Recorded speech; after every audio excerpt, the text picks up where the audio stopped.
You feel this nervousness on the phone there? Sir, I've been trying to make an urgent phone call up there. Well, I don't think it's something I want to do on an overseas phone. You gotta make some phone calls. Hang up the phone. Prank caller. Prank caller. Ladies and gentlemen, welcome once again to Packernet After Dark. This is the call-in show, the Packernet Podcast Network. If you'd like to call in, if you'd like to participate in the show, please feel free to do so. The phone number here is 608-501-0718. New callers go directly to the front of the line. Boyo, I don't think we have any new callers here. Lots and lots of calls. I'm doing my best to get caught up, I promise, but I appreciate all of you for getting those calls in. So let's go ahead and get started with Daniel from California. All right. It's probably going to come out whether he's staying or going, but this is kind of the timeline of, like, decisions that people say that are why LaFleur has to go, like coaching, right? Let's start with coaching, okay? January 2019, he puts together a pretty solid staff. I don't think it's as good as the staff we have right now. I think this is our best staff in Green Bay yet. We might have had a couple better individual coaches that I wish we had from 2019 that specifically on defense, the edge rusher coach. I'd love to have that guy on this current team, but overall, the current coaching staff is the best one we've had. Going back, though, something that cost us, and it's not LaFleur's fault, his primary guy that he wanted for special teams coordinator was Darren Rizzi. Guys, I'm going to be honest. I'm really getting tired of this story. The Darren Rizzi thing is being blown so far out of proportion, it's crazy. But all right, let's do it. By the way, Darren Rizzi is getting head coaching. He would not be our special teams coach right now. He went to New Orleans. He was their special teams coordinator. They had to promote him two different times. They promoted him to assistant head coach and special teams coordinator, which is fine. We could have done that too. And then he was interim head coach, and then he got hired away by Denver as assistant head coach and special teams coordinator. And I don't think he's going to be a head coach, but this guy is not. He's too valuable to just stay put.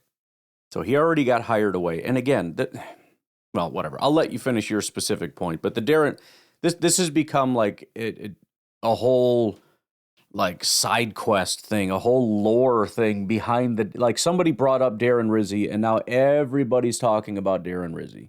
Like, I don't know if there was just some report or something, or if somebody just remembered the situation.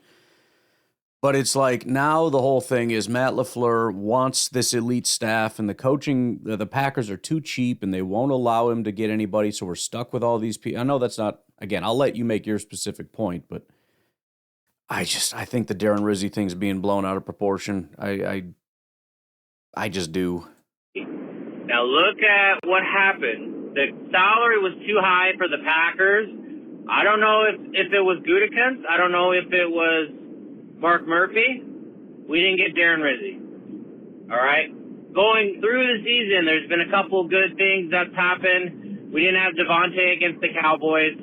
We overcame it. We made a masterclass game with Aaron Jones, centered around Aaron Jones. So we're rolling. Run into the 49ers. What happened in that game, the first drive, there is a unsportsmanlike penalty against Devontae. That happened the first drive. I think it's a 3-and-out. From there, we just shell up and we lose that game. Continue on the rest of that season. We just get shell-shocked and rocked in the, I think it's a divisional game or whatever, a championship game, whatever it is. We just get rocked by the 49ers. No big deal. It's the first season, not too bad. All right. Follow the next few seasons. The special teams coordinator, it wasn't his fault we got this guy. He had a better guy picked out. Now it's just for the sake of continuity, they just promote somebody. Now he ends up costing us a game, and now it's a search for a better special teams coordinator. And still, that's a continuing problem, but it's a Packer problem to start. Right? Like Clayton always talks about roster building and the special teams, where it's a it's a collaboration of the coach and the GM, but it's a West Coast build this team has. So that's like just to start with like the whole special team aspect of it all. All right, our special teams. If we got Rizzi, it was LaFleur was right from the beginning. If we got Rizzi, like our special teams would be probably a lot better. I'll call him back. Well, again, maybe, probably, but also he would be in Denver right now. He would not be our special teams coordinator, more than likely. Look, it's fine to say that the Packers should have paid the money, but there's several issues here. Again, number one, he wouldn't still be a Green Bay Packer, so it's to some degree a moot point, although we could maybe look back and say, well, maybe in previous years it would have got us over the hump. Maybe, but probably not, because I don't think so. Number two, and you're not making this point, at least not yet, but it doesn't point to a larger issue. Number three, we went out and did the exact thing. Every single fan said, don't make the Darren Rizzi mistake again. You have to go get Rich Bisaccia. You have to be able to put all the money down. And the Packers did. They did. They put all the money down on Rich Bisaccia. He was the high-priced, like, can't-miss I never understood why he was considered can't-miss, but everybody wanted him. All the fans said, don't make the Darren Rizzi mistake again. You have to go get him. And they did, and it didn't fix anything. So I don't know. And again, I know this isn't so far your point, but I mean, we have gone out and gotten a lot of very top people, especially when you look at defense. I mean, I think Ansley and Covington and whatnot, like these are, and you mentioned Mike Smith. Mike Smith was an incredibly good assistant coach that we were able to grab, and look at what he did. And again, he got hired away immediately. That's the downside to hiring really good guys like that. They don't stay. The only guys that stay are head coaches. Everybody else, if they do their job really well, they get promoted away. But, you know, I don't know. I mean, there's a whole, you know what I mean? Like we take these tiny little nuggets and we grow it into something bigger. Maybe there's more to it. I don't know. I can look into it. But again, this is going to take work to look into it. Well, we don't put our best guys out there. First of all, we do. We have starters out there. So it's a question of, okay, so we'd have to look at the top special teams, which in this case, according to PFF, would be Minnesota Vikings. We have to look at what the Vikings do. Who's their special teams coordinator? How many starters do they put out there, and how many snaps do they play on special teams as opposed to the Green Bay Packers? Same with the 49ers, the Cleveland Browns, the Jets, the Bengals, and the, well, I guess that would be it for top five if you wanted to look at that. Who are, you know, what are they doing that's different? Again, I'll do it because this, you know, everybody now is making this giant point. But I feel like the Packers have experimented, and it just blows up in our face. And it's not necessarily because it's wrong, but what is wrong is the idea that there's just one quick fix, right? We got to start putting starters on special teams. Well, we did start doing that. This was a long time ago. We had this exact conversation. The media was asking, I think it was LaFleur. It might have been McCarthy, but I'm pretty sure it was the LaFleur era. This was a while ago. You know, why don't you put more starters out there? When are you going to start putting, I think it was like A.J. Dillon or something. Remember? Like he needed to play as a return or something. I don't know. Like, why don't you start? So we started doing it, and it didn't fix a damn thing. Remember, that was when like Matt LaFleur was going to start being in special teams meetings. Maybe that was McCarthy. I think that specifically was McCarthy. But I mean, there's always like that one easy fix. If you would just do this, okay, well then they do it. You know, we're going to be more deliberate about special teams. We're going to go out and pay all the money for the special teams coordinator. We're going to start putting starters on special teams. We're going to start doing all this stuff for special teams. It doesn't work. And again, it's not to say it's the wrong thing, but it is to say that there isn't just some one quick, easy pill to make everything great. What I would say is you need to identify what the right thing is and just keep trying, because the other thing, and I'll bring this up on tomorrow's podcast too, I saw, I forget who it was, but I'm assuming I have a tab open somewhere. It was something to the effect of like, well, we keep going out and getting new special teams coordinators. Like, you know, why would we blame Bisaccia for this? You know, like look at how many special teams coordinators we have, and it doesn't fix anything. So what? So what? What point are you making here? So the Minnesota Vikings keep drafting corners and they're terrible. So should their philosophy be, what's the point? Why should we keep doing this? No, you have failed to find the right person. You need to fire that person and keep trying until you find the right person. It can be difficult.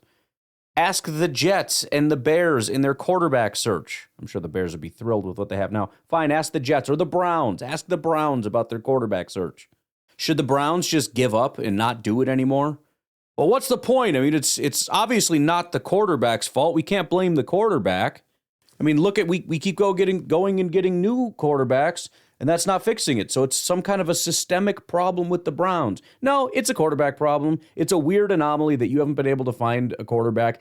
It's very odd and statistically unlikely, but it's very obvious that that's the situation. You have failed to find a quarterback throughout all this time, and you need to keep trying. Okay? It's a very simple solution that you're overcomplicating. And so, final thing before we continue on with Daniel, I think a lot of what's happening is people look at the fact that we are like dead last in special teams every year and saying that it doesn't make sense outside of a organizational failure of some kind. And what I would say, similar to the Cleveland Browns, is that it's not impossible, but it is becoming a statistical anomaly to the point that it's worth investigating. But again, the bigger issue that I have is we're not investigating, we're speculating. Rather than saying, you know what, this is getting fishy, I wonder if it's an organizational failure, let me do a little bit of research into things, we kind of just throw out theories. And maybe that's for me to do because everybody else is busy with their own lives, and I'm the guy that's said I'm going to go look into these things, and I will. But I would just caution against super strong language unless we have something, let's, I don't know, whatever. Do whatever you want. It's just my thought, is we look at things and just kind of come up with borderline conspiracy theories when it comes to some of this stuff. We just start creating lore around things without really knowing. And it might be the thing that makes the most sense, but it's still just kind of a weird thing that we do sometimes. All right. Okay. That's one. Special teams coordinator. I think for the time, the best decision was to rock Pettin for 2 years. He did he had both the Hero Evero and Joe Barry in, and he ended up choosing Joe Barry because of his personal connections with him. You look at the numbers between Joe Barry and Hafley, they're the same. Yeah, there's some things that drive you crazy, and I don't think it's fundamentally a better defense. The numbers might say they're similar. Which, again, is unbelievably frustrating considering we had Micah Parsons. Again, that week one was like, dude, something's different. And then suddenly everybody was bad except Micah Parsons, and it's like, what the hell? Why? It's just as though we, again, like let's do the conspiracy thing. It feels like there is just this level of play that we're allowed to be at. Your offense is very good. Your defense is not allowed to be like top 10, and your special teams has to be at the bottom all the time. And it's like, okay, well, what if we get Jeff Hafley, who's this really smart defensive guy, and we go get Micah Parsons? Ooh, that's really good. And you can see it be really good week one, and then good week two, and then all of a sudden the freaking universe catches up and pulls us right back down again. It's like, what the hell just happened? What just happened? I don't know, dude, just freaking universe. You know what I mean? Just pulls us to where we belong. Why? What is what? Why? Frickin' why? But just like the level of like communication and like detail that Hafley goes, I'm just gonna say Hafley is a better hire. But the numbers, it's like, Joe Barry wasn't bad, all right? I'm not gonna say he wasn't bad, all right? He had one particular season where it felt really good. And I'm not going to drag Joe Barry. I think Joe Barry did a good job. I think Hafley is about 10% better. And that 10% makes a big difference, all right? Well, I think Barry was bad and Hafley is about 10% better, which is problematic. It's not like he was good and Hafley's better. It's more like he was bad and Hafley's a little bit less bad, Again, everybody loves Hafley, so it's kind of like a forbidden thing to say, but I mean, It's not his fault. It's everybody else's fault, bro. I'm sorry, but you are loaded with so much freaking talent. I just don't want to hear it. And I'm not talking about post Micah. Let's look at when we had Micah.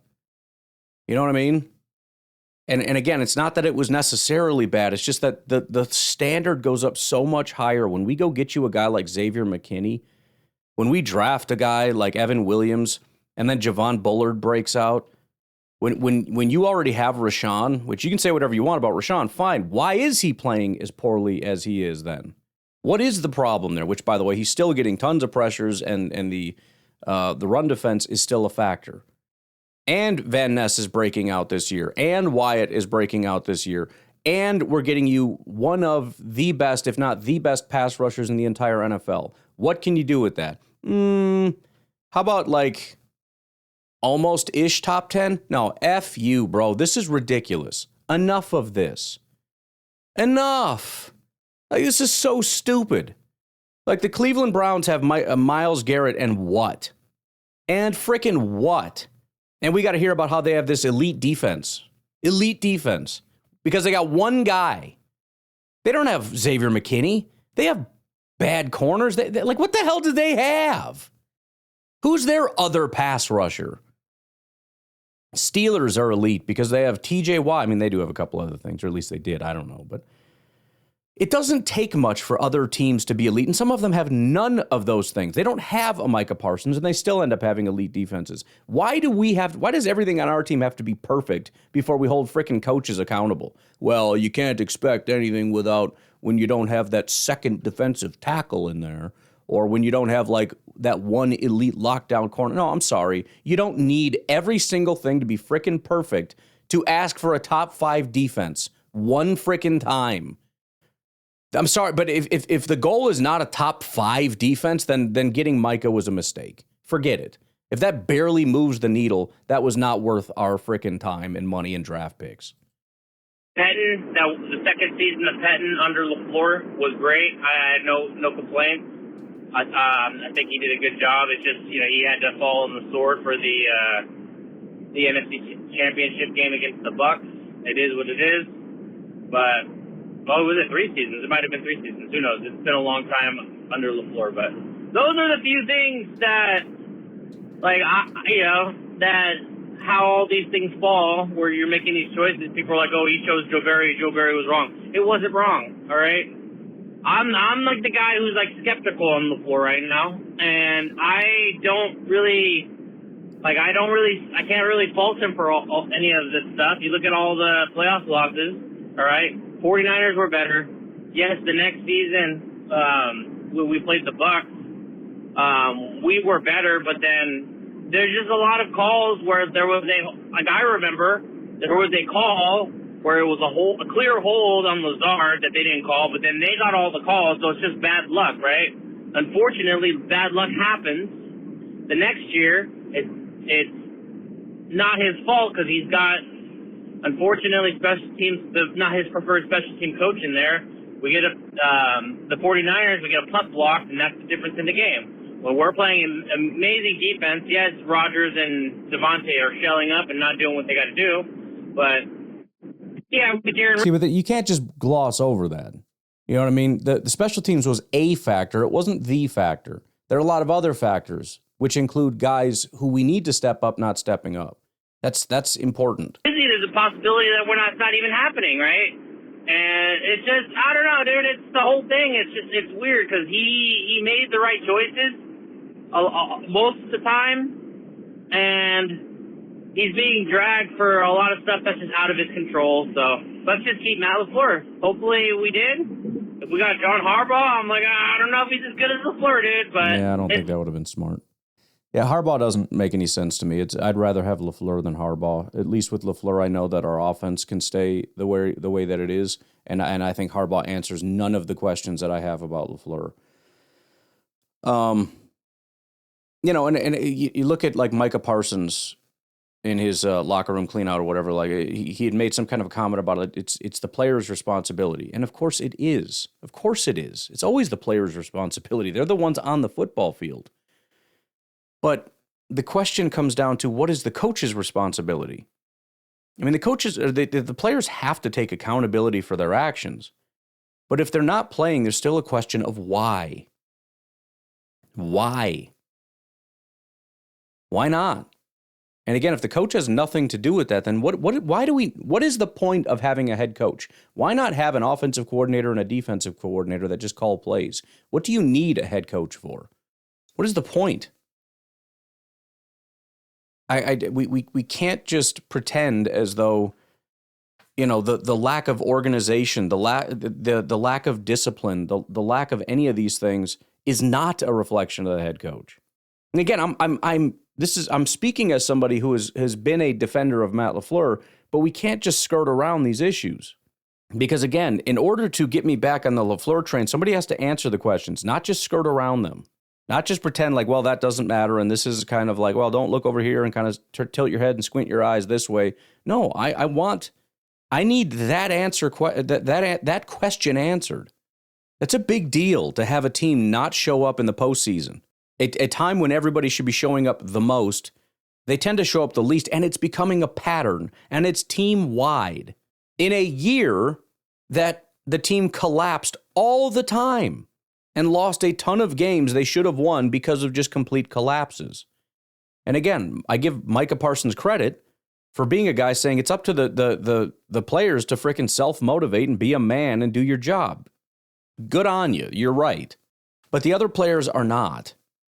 And for whatever reason, they're not self-motivating. They're not doing these things. So where is the coach to come in and hold people accountable, to motivate, to instill discipline, anything, discipline, accountability, motivation, any of that? Is there any of that? And again, it is the player's responsibility to say, no, that's on us. Good, that is what you should say. But at the end of the day, that is a head coach's responsibility. And we're just not getting it. And again, I'm almost positive we're keeping Matt LaFleur. I get that, and I can get behind it. I want to get behind it. But there has to be an answer to this question. And I know you don't have it, and I don't have it, and you know, if the Packers have it, we probably will never hear it. But I'm just saying that I really hope that they have the answer. I really hope, at least, even if it's not the answer, that he has some kind of an answer. He has some kind of a thought. But I feel like we're just in that Mike McCarthy cycle where it's like, oh yeah, we're going to fix the offense and we're going to change everything. I remember like his last year in 2018 was the year. I mean, he had just gotten like a new offensive coordinator, and he's like, yeah, we're going to tear up the playbook and we're going to rebuild it from the ground up. It's going to be all new stuff, man. And it was just always these promises of like, it's going to be different. We're going to change this. We're going to change the offense. The offense kept getting stale and stagnant. And then they'd run back the same damn offense. Like, you tore down your playbook and rebuilt it, and you came up with the same plays? Did you notice halfway through rebuilding your playbook that you were just writing the same? Did you pull the old one out of the garbage and frickin' trace it with a crayon? What are we doing? It's the same damn offense. And it was the same offense with the same problems. And, you know, because of 2017, where Rodgers got hurt, we were able to make a bunch of excuses. And, well, you know, it's not his fault, and everything's going to be fine once Rodgers comes back healthy. And he came back, and Rodgers actually played pretty well, which made it even worse. Because he was playing well, and look how bad everything was. The locker room was bad. The attitude was bad. The performance on the field was bad. Offense, defense, special teams, everything was bad. And it was this slow decline in that direction, with no answers to the same problems over and over and over again. The difference here is we fired Mike McCarthy. No, I mean, granted, that year was worse, maybe a little bit. I mean, what do we win, 6 games in that year? We won 9 this year. Again, remove Micah Parsons from the equation, who Mike McCarthy didn't have. I don't think we win more than 6 games. And I don't think we'd be having this conversation about Matt LaFleur. I think if we didn't get Micah Parsons, we win 6 games maximum, and we'd be dead last in the division. We'd be having a very different discussion. But okay, you want to roll with it, that's fine. But we need an answer, and I just don't think he has it. I think we're in late stage Mike McCarthy, where it's the same problem. He believes he can fix it. He's gonna do everything he can. He's gonna tear everything down. He's gonna rebuild it. He's gonna work as hard as he possibly can to address the issue. And at the end of the day, I don't trust him to be able to do it. I just don't. And maybe I'm wrong. I don't know. But I don't know. I can't see it. Take a break. We'll be right back.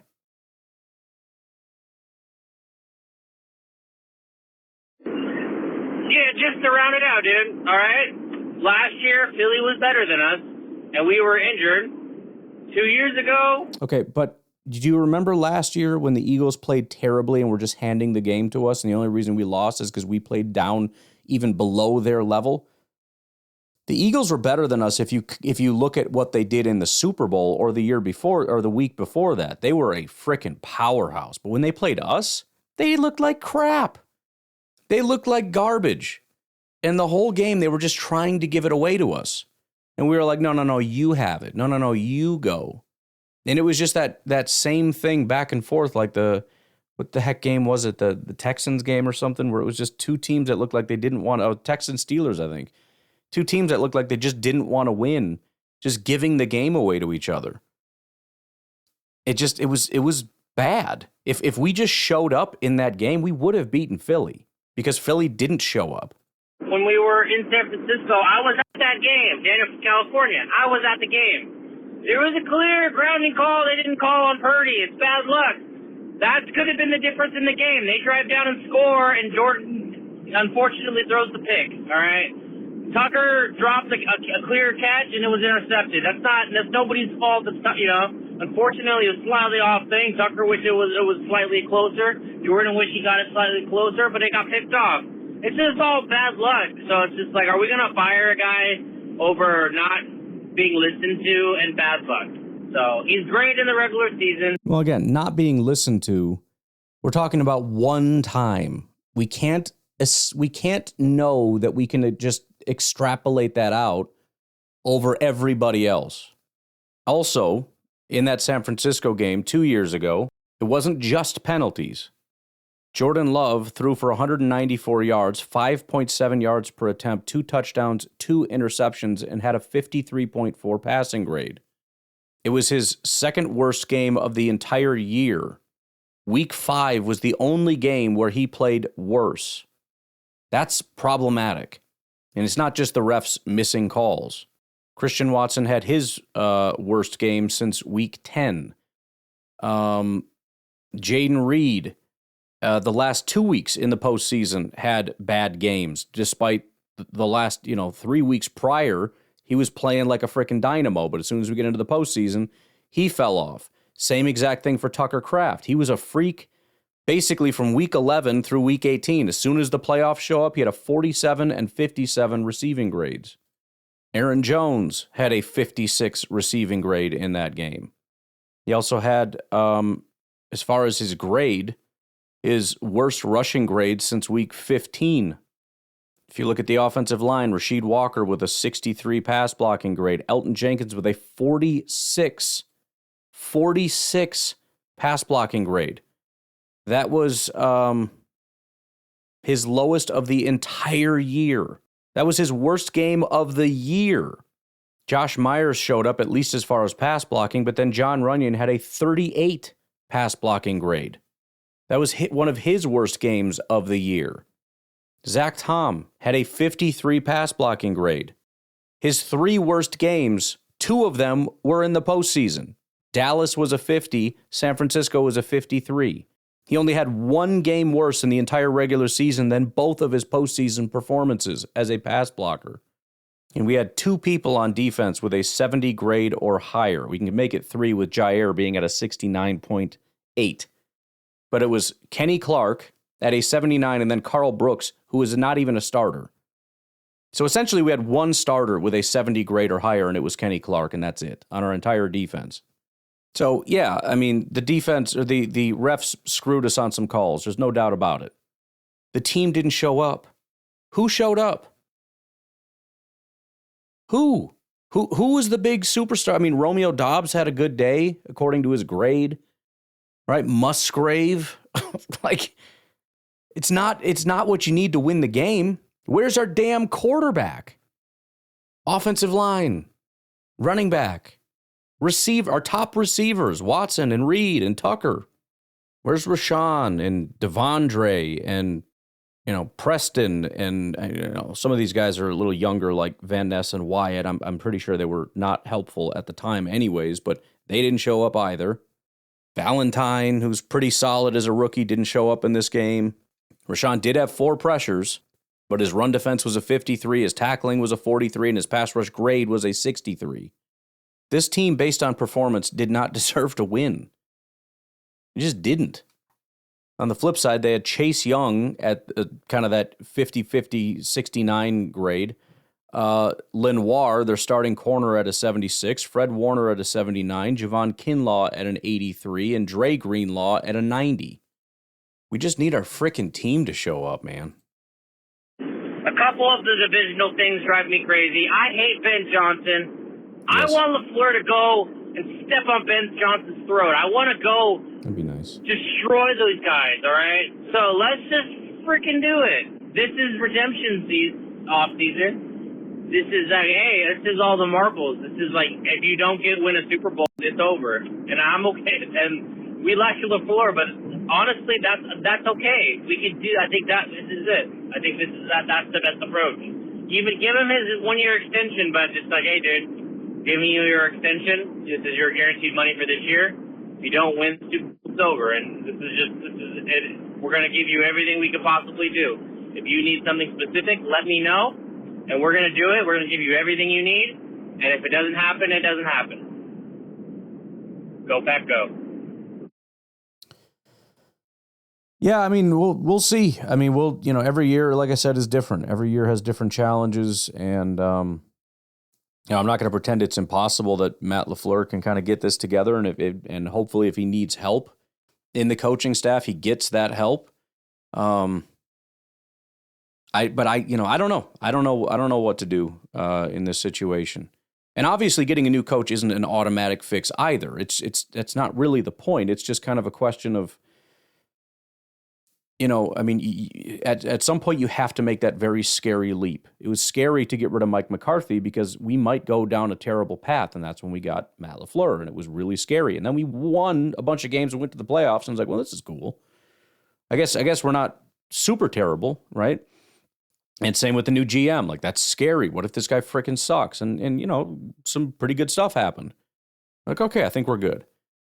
But again, you track these things as they go along, and I just, you need to be cognizant that there isn't just this automatic quick fix. Like, oh, just go get Harbaugh, and then he knows discipline, and then we win Super Bowls. Like, that's silly. Like, that's not how that works. Especially if you just look at the guy's freaking record. I mean, he collapsed in the postseason all the time. Because I do think that that's common. This isn't just like a specific Matt LaFleur disease. I think the issue is less about why is he such a freak that can't get the job done. And is he one of the a better way to say it is he one of the rare people that can inspire a team to do that special thing? This isn't necessarily meant for me to be like a super anti-Matt LaFleur guy, as much as like I think he's phenomenal in like 9 out of 10 ways. But that 10th one is important. And we've been trying to get over the hump with just ignoring the number 10. You know what I mean? Like, maybe we could, if we just give her a good enough push and have a big enough runway to get off the ground here, we can fly without 10. And it hasn't been working without 10. And so now the question is, well, okay, if we assume that we need that number 10 thing, right? The motivation, discipline, whatever you want to call it, that missing piece. If we assume that, okay, we can't just get around that, we actually need that, can Matt LaFleur get that? Whether it be through a different coach, can he bring it out himself? Does he need to change his? Maybe it's not even just a personality thing. Maybe he just needs to change his structure of the freaking practices or something, or change the tone and tenor of the meetings. Let somebody else host the meetings and deliver certain things in certain ways. I have no freaking idea. But that's not for me to know. It's a question of, does Matt identify the issue and does he know how to fix it? Or not even know, like, do we have a theory that we can try? Because you can't ever know anything.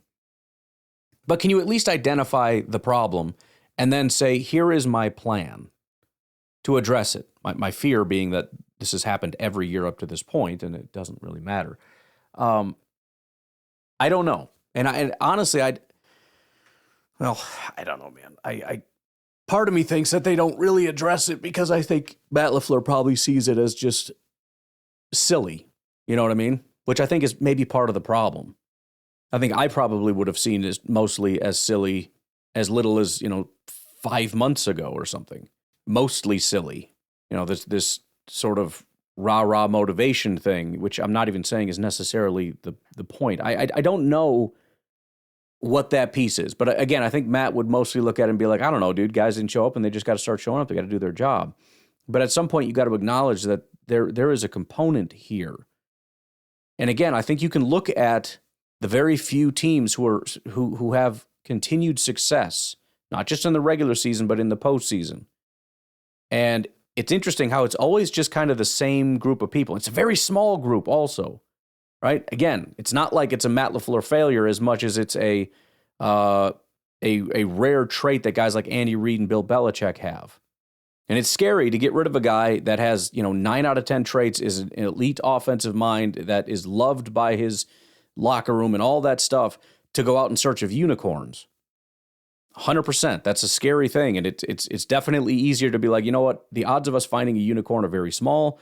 The odds of us finding a guy with like 9 out of 10 just to replace Matt LaFleur are relatively small. So why don't we just keep Matt LaFleur and hope that either, number one, he can fix that one last component, or we can give it another real good shot with a healthy team, hopefully, and hopefully just fly past that flaw in or that one thing he doesn't have, as though it doesn't matter. But I'm left looking at it from like the Browns' point of view of, I'm tired of looking for new quarterbacks all the time, and what's the point? And maybe we just gotta stick with one and try to fix them. And maybe it's a bad example this year because they do have Shedeur, and maybe they can make that into a thing. They should stick with him rather than look to replace him, at least immediately. But the larger point here is you can't ever get to the point where it's like, well, what's the point? We already tried that, and it doesn't work. And the odds of us getting, that premier elite lockdown corner are already low to begin with, which they are, extremely low, and we don't have a first-round pick this year. And look at all the misses and failures we've had at trying to address corner. And so I what's the point? We should draft a different position. No, you need corner. Go get a damn corner. You're overthinking this. So honestly, I'm kind of to the point where I need them to give Matt LaFleur his contract so we can get past this and start, kind of getting behind him and thinking in terms of, how things might be different, or hope that they might be different, because as long as it's a speculation, then again, my position is my position. But I don't know. That is my position. Boy, oh boy, I hate to take a break already, but we're pushing 40 and Uncle Rico's got a couple calls. So we'll take a break. We'll be right back. This, by the way, is what happens when I get started on the podcast right away and get my coffee, because my brain is ready to rock and roll, and I start going off on tangents. And you can kind of tell if I'm doing like right away Packernet After Dark first thing in the morning with coffee, or if it's like late at night, waited until 8 o'clock at night and my brain is fried, because you guys do all the talking. If I do all the talking, early morning with caffeine.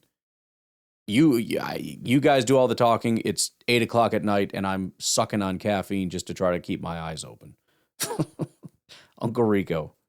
Yo, Ryan, it's your Uncle Rico. Yo. Hey, I just wanted to comment a little bit on a lot of people are having a meltdown, how Gute is terrible, and Gute, I don't know. I'm not really defending him for these decisions, but I'm curious about this. He brought in Banks, and he was a failure. He brought in Hobbs, and he was a failure, real failure. Hobbs, if you ask me, excellent preseason player. Really take out your own guy, except guy. I don't know what's going on there, but anyways. So, my question is on that, or my thought, or whatever. So Hobbs and Banks, swing and a miss, right? But he swung. People be complaining if he didn't bring anybody in. Oh, Gute didn't bring anybody in the offseason, so he brought in 2 guys that flopped. But was there 2 other guys that would have been a better choice? I mean, he swung at Hobbs. Was there another DB we should have grabbed instead of Hobbs?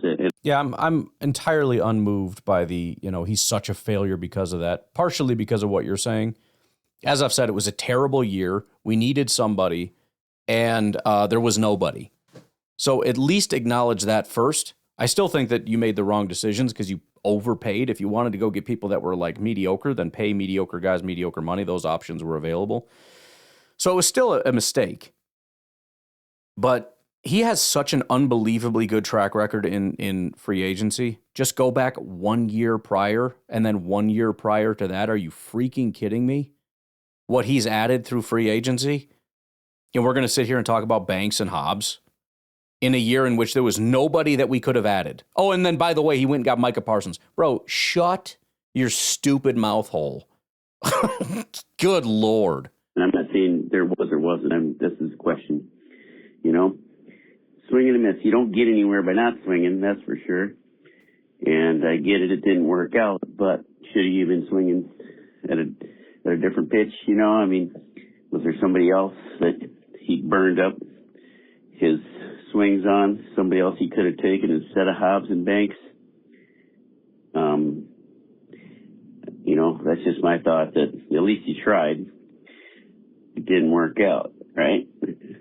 So, poor evaluation. I mean, I guess the thing is everybody knew they weren't any good in the first place. Well, I guess, maybe. Either way. So. Yeah, I mean, it was bad. It was bad. It just was.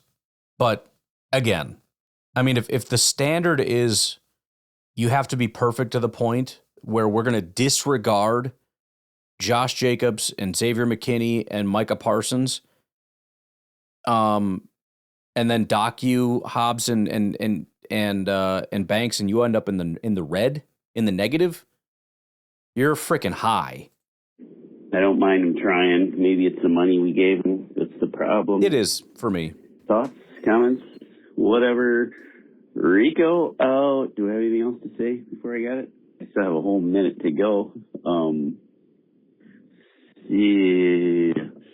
Some of my friends are all bent out of shape about Jordan Love. He's not this, he's not that. Caleb can do this, Caleb, I don't know. They like the Brett Favre esqueness of Caleb, I guess. I can understand that. I don't see the Brett Favre-esqueness of Caleb. I see a guy that is shockingly inaccurate, that when he is accurate makes incredible throws, which, by the way, this seems to be the thing that everybody wants. They just want highlight reels. This is the reason they love Justin Fields, by the way, because you can suck for 10 straight plays and then throw the greatest pass anyone's seen in a month or two, and everyone's like, this guy is unbelievable. I love him. Like, I mean, I feel like sometimes football fans, and especially the national media and the stupid announcers, their NFL diet is just like cake. You know what I mean? Like, they don't eat their vegetables. They don't eat any protein. They just eat like fat and sugar. They just live on like the highlight throws. They have no interest in like just high quality play from the pocket whatsoever. They're and the announcers sound bored when they do their job, by the way, which is why they all suck at their job. And a touchdown by Jimmy Donaldson. Good job there, Jimmy. Anyways, I was at the dentist last week, and just they act like people that have no interest in football until like something crazy happens. It's like NASCAR people who just want the crashes, and up until then, they're just like, this is freaking stupid, dude. Nobody likes this dumb thing. And somebody turned left and didn't crash. Stupid idiot. You know what I mean? Like, I mean, you got to find people that love it, that are in there doing it. And the analysis that puts Caleb at the top of any list is such like low resolute, like low. I'm trying not to say IQ, but just low freaking whatever it is. Like it's pathetic. It's so dumb and just good Lord. It's exciting to watch, and it's cool when he comes back and wins and whatnot. Only time will tell how that works out long term. So, yeah, I'm giving the Bears some credit. They did some stuff. They're winning games. I guess bottom line is they win. So it's hard to hate on that. But anyway, whatever. I'm living on the state line down here with the Bear fans, so I got to deal with it. Yeah, I mean, look, I've said before, they deserve credit, no doubt about it. Is X just down hard right now? They deserve credit as a team for their ability to be resilient. But I'm not sure I'm going to look at, I mean, let's put it this way. Generally, when you play one good quarter of football out of 4, you're not exactly praised. I get that it's because it's the fourth quarter and you won that people generally are more, heaping their praises on you. And again, there's reason. Like I'm impressed that you hung in there and you fought back. That is impressive. And or second half, I guess, kind of. Well, not really. Second half is when we started our collapse. It wasn't until at least the fourth quarter that they started actually playing. Oh yeah, down detector, man. Twitter is just down, baby. That's good. I can be without the distractions for a little bit. It's crazy that I got like the actual Cloudflare connection timeout. Like it's just offline. Like it just doesn't exist right now. It's the freaking Iranians, dude. Get your Starlink out of here, man. They probably took down Verizon too, for being honest. I actually have to use Google and find out an article to get news. This is interesting. Uncle Rico Part 2. Yo, Brian, it's your Uncle Rico. I Sup? was listening to Clayton, and he said he's talking about the defense and blah blah, and he's like, nobody's saying fire Jeff Hafley. Let's clarify that. Uncle Rico is saying fire Jeff Hafley. Just so you know. I haven't. Again, I'm speaking in stronger terms than I should because I haven't fully looked into everything yet. I'm planning on doing the GM and whatnot, but we'll have to kind of go back and do the defense and the offense. Like we need to do a full, make sure we know what we're talking about when we talk about it. But again, I kind of had that moment at the end of the season where I kind of looked back and went like, wait a minute, like what the heck was that? Like it just, and we assume a lot of things. And I think that, to the defense of some people, obviously some people will they get stuck on, whether it's fire Joe Barry or we need to hire Jeff Hafley or whatever the case may be. They just kind of get an idea in their head and that nothing can change their mind, obviously. But I think most people are stuck in the Hafley's a wizard genius person. And we haven't, for the most part, really taken time to stop and think, like, was that good enough? All things considered.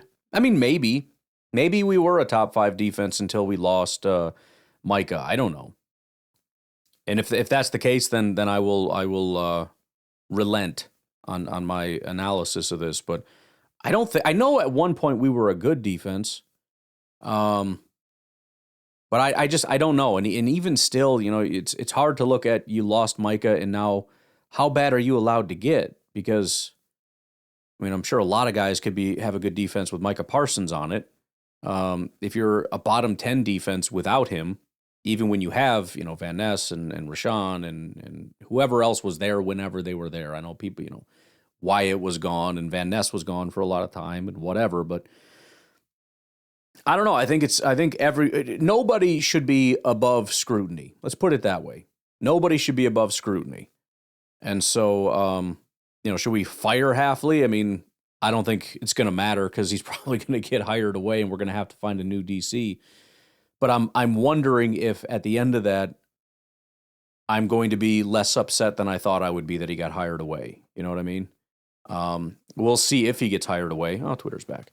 We'll see if, but, and if he does, we won't have to worry about it. We can just get excited about finding somebody that can take this Micah Parsons defense. Let's be honest, that's what it is. And that should be the direction we go, is putting Micah Parsons in the best possible situation.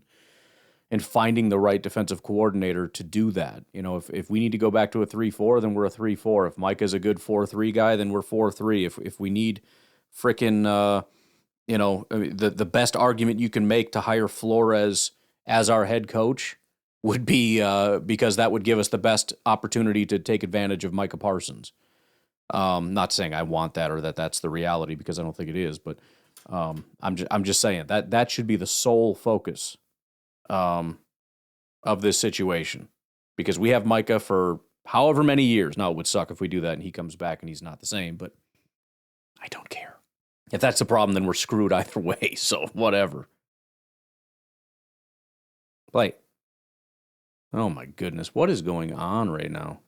Twitter's back down broken. This thing will not play the call. Come on, play the call. Play it. Thank you. Hey, Ryan, it's Monday morning. I hesitated. It's Craig from Indiana. I hesitated calling in, figuring you probably had a boatload of calls. I'm sure you have and still probably do.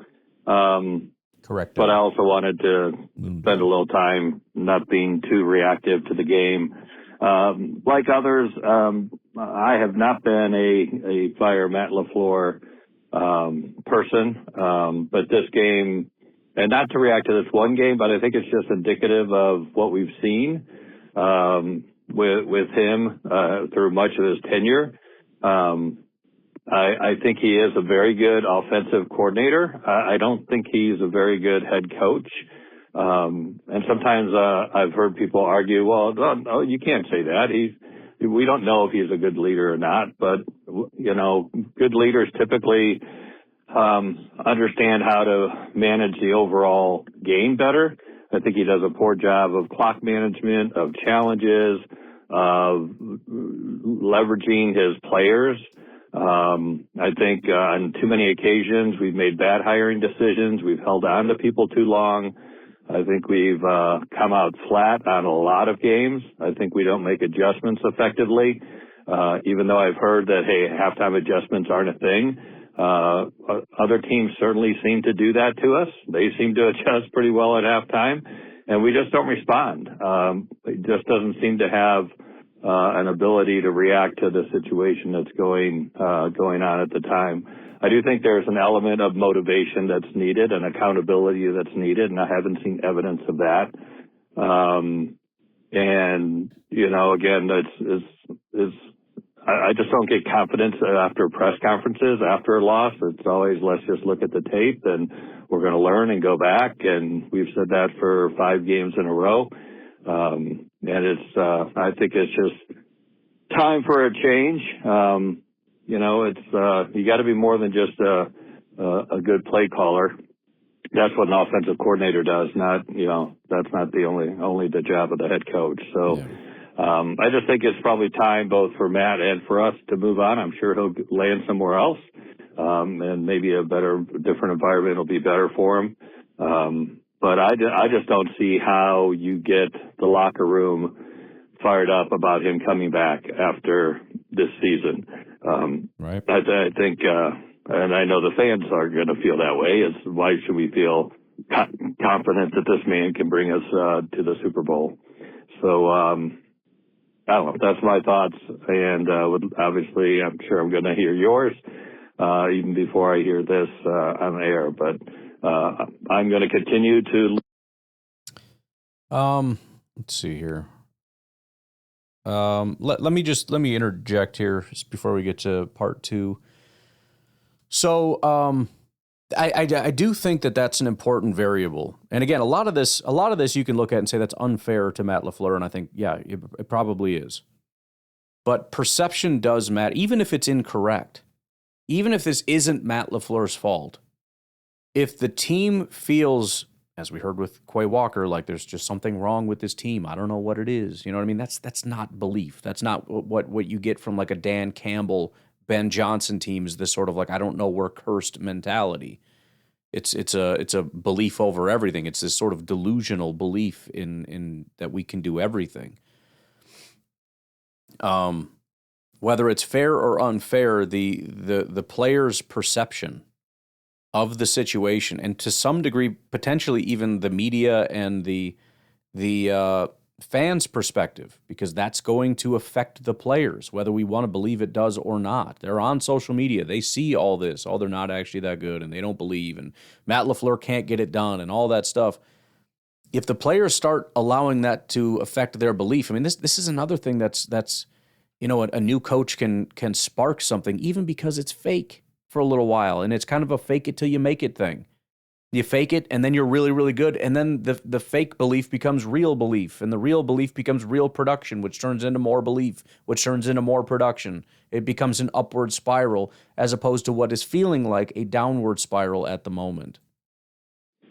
I think I got cut off right at the end. I was just stating that my plan is to continue listening to your podcast and supporting your podcast through Patreon. I think you do a great job. Thank you so much.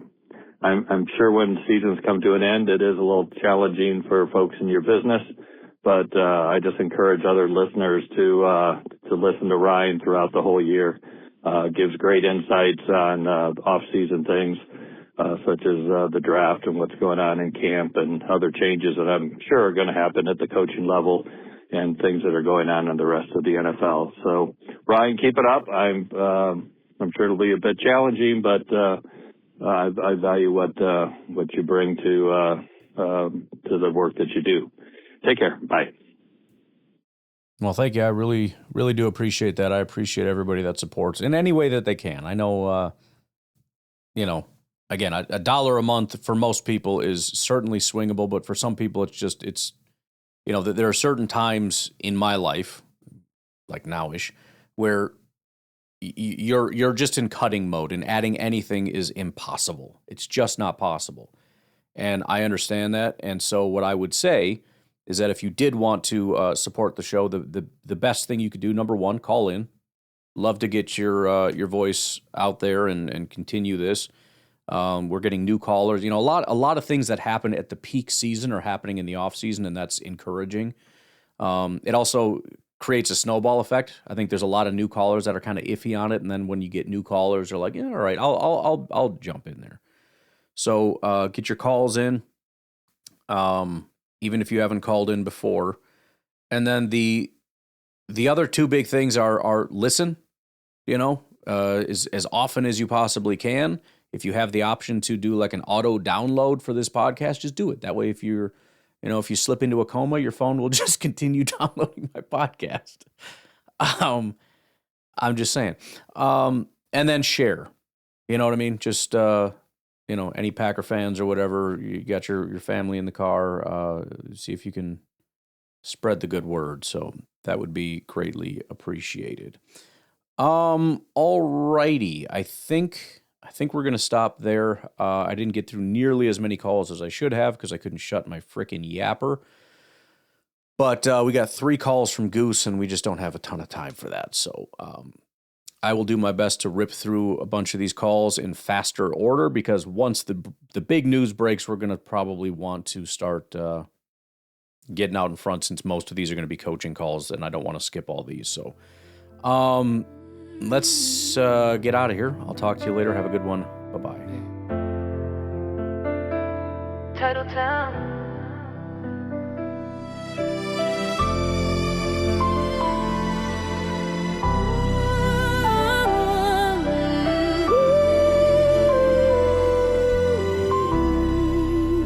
Title Town. 6 years deep and the questions remain. Every January feeling that familiar pain. Lombardi trophies collecting dust in the hall, while we watch the fourth quarter and we watch it all fall. They say the coach can't motivate, can't light the flame. Regular season kings, but the postseason's the same. Brought in Micah, Xavier gave us everything we need, but when the lights get brightest, who's gonna lead? 9 out of 10 ain't enough when you're chasing rings. 10th straight, the only thing that matters when it's Steve. Frozen tundra dreams, we've been patient for so long. Championship believes. Tell me, where did we go wrong? Every winter we rise, every winter we fall, but this year we ride, backs against the wall. Backs against the wall, yeah. against the wall. Offensive line, crumbling when we need them most. Top receivers disappearing like ghosts. Gray sheets looking like a crime scene at the playoff games. Everybody pointing fingers, but the result's the same. Is it luck? Is it fate? Is it something in the air? Is it something fundamental that we never could repair? McCarthy cycle spinning, promises of change. Tear the playbook down just to build it back the same. The belief gotta come from somewhere deep inside. Can't fake that hunger, can't fake that pride. Frozen tundra dreams. We've been patient for so long. Championship belief.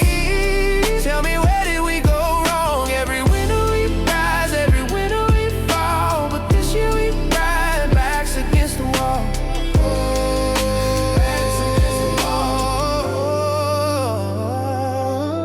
They say it's just bad luck, cause that didn't fall. But when the whole roster underperforms, that ain't luck at all. Need that thing that we got, that Belichick mystique, that unicorn trait, that turns good teams to elite. Redemption season is the year we prove them wrong. Every doubter, every critic, every negative song. From the state line to the baked cheese and gold in our veins. This the year we wash away 6 seasons of pain. No more collapses, no more fading in the floor. Time to show the league what Title Town is worth. One more shot, one more ride, everything on the line. Frozen tundra immortal, it's our time to shine. Frozen tundra dreams. We've been patient for so long. Championship belief. This the year we get it done. Every winter we rise, this time we won't fall. Green and gold forever, world champions stand tall. Stand tall. Stand tall.